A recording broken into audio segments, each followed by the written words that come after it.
Ungjilli i ditës. Dhe dolën farisejtë e zunë bisedojnë me atë dhe të lypin nga i shenjë prej qiellit duke ngar atë. Pa ai si psherëtiu në shpirtin e tij thotë, pse kërkon shenjë ky brez? Me të vërtetë po i them juve, nuk do t'i jepet shenjë këtij brezi. Dhe Sila hyri përsëri në lundur e shkoi në anën e përtejme. Dhe ata haruan të marrin bukë dhe s'kishin me vete në lundur veçse një bukë. Dhe ai porosiste duke thënë, shikoni, ruhuni nga brumi i fariseve dhe nga brumi i Herodit. Dhe ata mendojshin në mes tyre duke thënë se s'kemi bukë. Dhe Jesusi si e kuptoi e u tha atyre, ç'mendoni se s'keni bukë? Ende s'keni marrë vesh, as nuk kuptoni?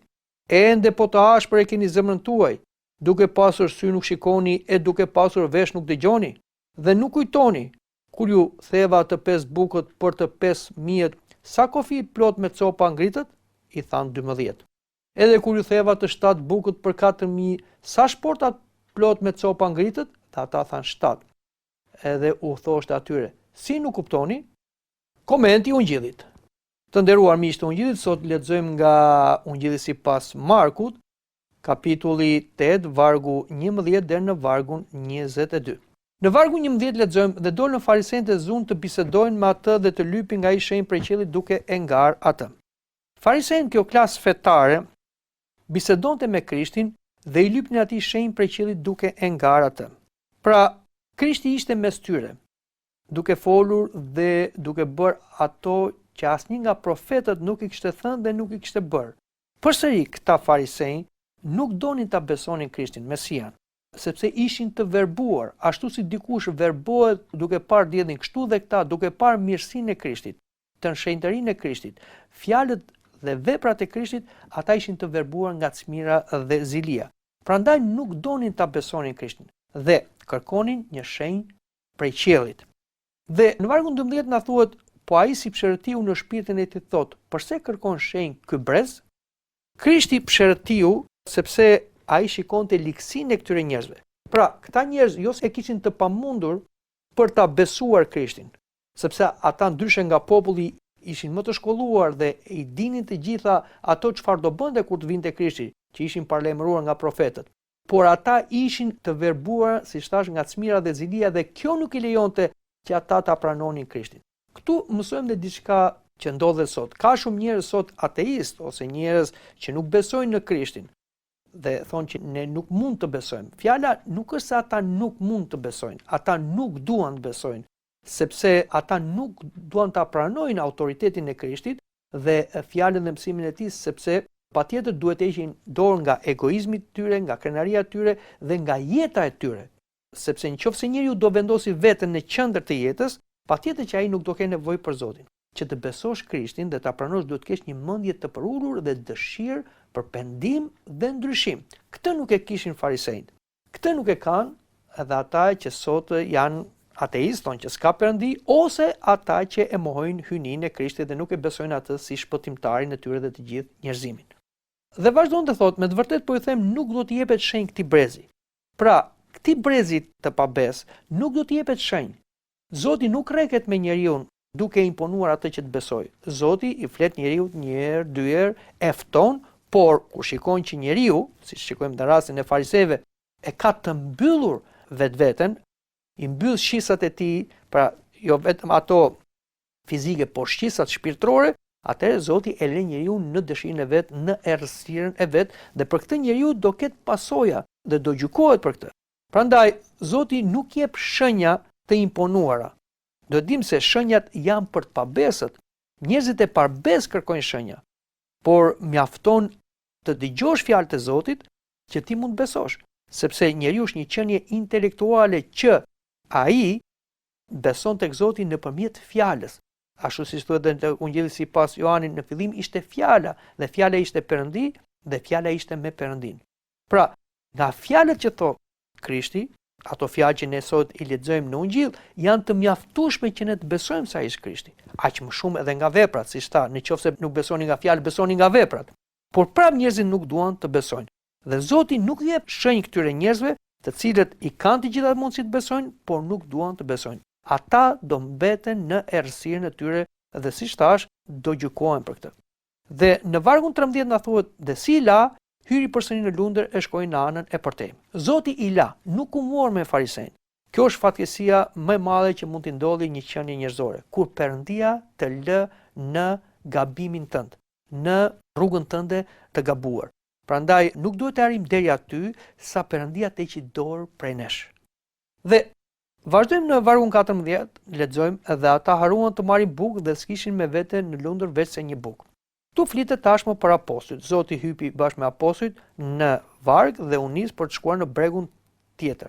Por shikojmë që apostujt bënin një jetë shumë të përkohur, shumë të varfër, pra 12 burra kishin vetëm një bukë. Pra shikoni se çfarë jete të vështirë ka bërë Zoti dhe apostujt. Dhe në vargun 15 na thuhet dhe ai porositet duke thënë: "Shikoni, ruhuni nga brumi i fariseve dhe nga brumi i Herodit." Gjatë udhëtimit për në bregun tjetër, Zoti Krisht kishte në mendje likësinë e farisejve, hipokrizinë e tyre. Dhe nuk i hiqej kjo nga mendja, prandaj ai i tha dhe i tërhoqi vëmendjen edhe apostujve: "Ruhuni nga brumi i fariseve dhe nga brumi i Herodit, ose nga majaja." Çfarë kuptimi kishte këtu ruhuni nga majaja? Majaja në Bibël është parë si një tip i qëndrueshëm i së keqes, që parapet nga dal, pa zhurmë, që vepron dhe prek çdo gjë, ashtu siç ndodh edhe me miellin me ujin ose me brumin. Majaja e farisejve përfshinte shtirjen, fen rituale, vetëdrejtësimin dhe fanatizmin.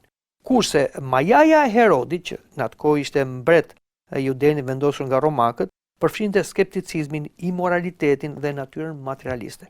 Nga këto gjëra pra duhet të ruheshin nxënësit e Krishtit, jo vetëm apostujt, por të gjithë të krishterët në çdo kohë. Pra i përsërisim edhe një herë, nga hipokrizia, nga feja thjesht rituale, nga vetëshpëtimi dhe nga fanatizmi, po ashtu edhe nga imoraliteti dhe natyra materialiste dhe skeptike që kishte edhe Herodi.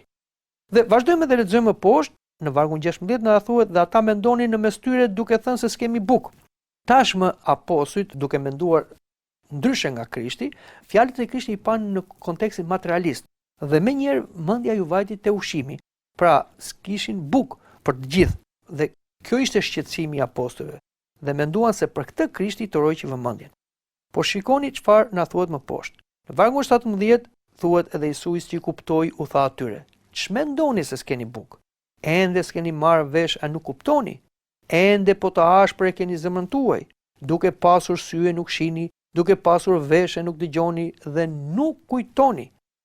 Pra, Zoti Krisht tashmë i mërzitur dhe me apostujt, të cilët kishin një koncept shumë të ngushtë, pra thjesht materialist dhe nuk i shikonin gjërat në një tjetër dimension, në atë shpirtëror, aq më tepër dhe fjalët e Krishtit, i bën disa pyetje, janë gati 9 pyetje që Zoti Krisht u bën apostujve për t'i zgjuar ndërgjegjen e tyre, për t'i vënë në lëvizje, për t'i çliruar nga ajo kufizimi i tyre i ides materialiste dhe t'i shikoni fjalët e Zotit me kuptim më të thellë, më të plot. Ç'mendoni se s'keni bukë? Pra, ende s'merrni vesh, nuk kuptoni, po të ashpër e keni zemrën tuaj. Do me thënë, problemi i mosbesimit dhe mos kuptimit të fjalëve të Zotit nuk vjen thjesht nga mosaftësia për të lexuar ose për të kuptuar, por vjen nga probleme e zemrës, nga bota shpirtërore. Kur bota shpirtërore e njeriut është e ngjitur mbas gjërave materialiste, fjalët e Zotit na duken pa kuptim dhe të tepërta. Prandaj Zoti thot: "Bir nëm zemrën tënde." Me zemër njeriu beson. Tek zemra njeriu duhet të ketë ndryshim dhe ndryshon. Vazhdon pasaj, siç lexuam, duke pasur sy e nuk shihni, duke pasur vesh e nuk dëgjoni. Pra, pavarësisht se njeriu mund të ketë shisa, të cilat shikon, dëgjon, por ai prap as nuk shikon realisht, as nuk dëgjon me të vërtetë, sepse gjërat nuk janë thjesht materialiste. Mbas materes fshihen gjëra shpirtërore. Prandaj njeriu duhet të ketë shqisa shpirtërore, sy dhe vesh shpirtëror për të kuptuar fjalët e Zotit. Dhe vazhdon tashmë ai i jep gjëra më konkrete. Dhe nuk kujtoni. Jemi në vargun 19, kur ju theva atë 5 bukët për të 5.000, sa kofi plot me copa ngritët? I thon 12. Tashmë Krishti i kujton apostujve që ata ishin prezent, ishin dëshmimtar, ishin dhe bashkëpunëtor të mrekullisë, ku me 5 bukë dhe 2 peshk u ushqyen gati 15.000 burra pa llogaritur gratë dhe fëmijët. Jo vetëm që ushqyen ata, por ata pra apostujt mblodhen edhe 12 kofi, do me thënë 12 shporta plot me ushqime. Përsëri i kujton një tjetër mrekulli, jemi në vargu 20, Dhe kur ju theva të 7 bukët për të 4.000, sa shporta plot me copa ngritë, kjo është një tjetër mrekulli që bëri Krishti me 4.000 burra gra, pa llogaritur gratë dhe fëmijët. Dhe ata thanë 7. Do me thënë, jo vetëm nuk u shye 4.000 llogarit gratë e fëmijët, i bie gati 12.000 veta, një llogaritje e shpejt, por ata morën dhe të prica 7 kofi. Pra, kur Krishti bërë këtë mrekulli për mira vet, nuk do të mundej ai të ushqente 12 burra. Por, si thash, apostujt ishin të kufizuar në ide materialiste. Ky është një problem shumë i madh që kemi edhe sot. Do me thënë, bota është bërë një botë materialiste, konsumiste. Prandaj dhe të krishterë sot e ka humbur kuptimin e vërtet të besimit. Ata janë thyer thjesht në ritualist dhe kjo na çon në hipokrizi pasaj. Bëjmë sikur jemi me Zotin, kur jemi brenda kishës, por kur dalim jashtë kishës kemi një koncept tjetër për jetën. Jemi materialist, grumbullojmë, sikur jemi të përjetshëm këtu, aq më tepër kthehemi pastaj egoistë dhe nuk i ndajmë dhe me të tjerët e të gjitha gjërat tjera dhe kështu na prek si majaja e fariseve, na prek dhe majaja e Herodit. Prandaj duhet kemi kujdes të dashur me Krishtin, duhet çlirohemi nga koncepti materialist dhe duhet shpresojmë në ekonominë e Perëndis. Gjërat nuk varen thjesht nga përpjekja jon fizike, edhe në ushqimin e përditshëm. Patjetër që ne duhet punojmë ndershëm, siç thotë apostulli Pavli, ai që nuk punon as duhet taj, por çështja është që gjërat vijnë me bekimin e Perëndis. Po që bekimi i Perëndis asgjë nuk ndodh. Edhe atë që ke, edhe ajo mund ta humbasësh. Kurse ai që beson, edhe ata që pa ka, edhe ajo i shtohet. Vargu i fundit për sot, në vargu 21, na thuhet dhe u thot atyre, si nuk kuptoni. Prandaj të dashur me Krishtin, duhet bëjmë kujdes, sepse materializmi na i ngurtëson logjikën dhe na bën të paaft të kuptojmë fjalët e Zotit që janë fjalë jete, me një koncept jo thjesht materialist, por shpirtëror. Dëgjuat komentin e Ungjillit sipas Markut.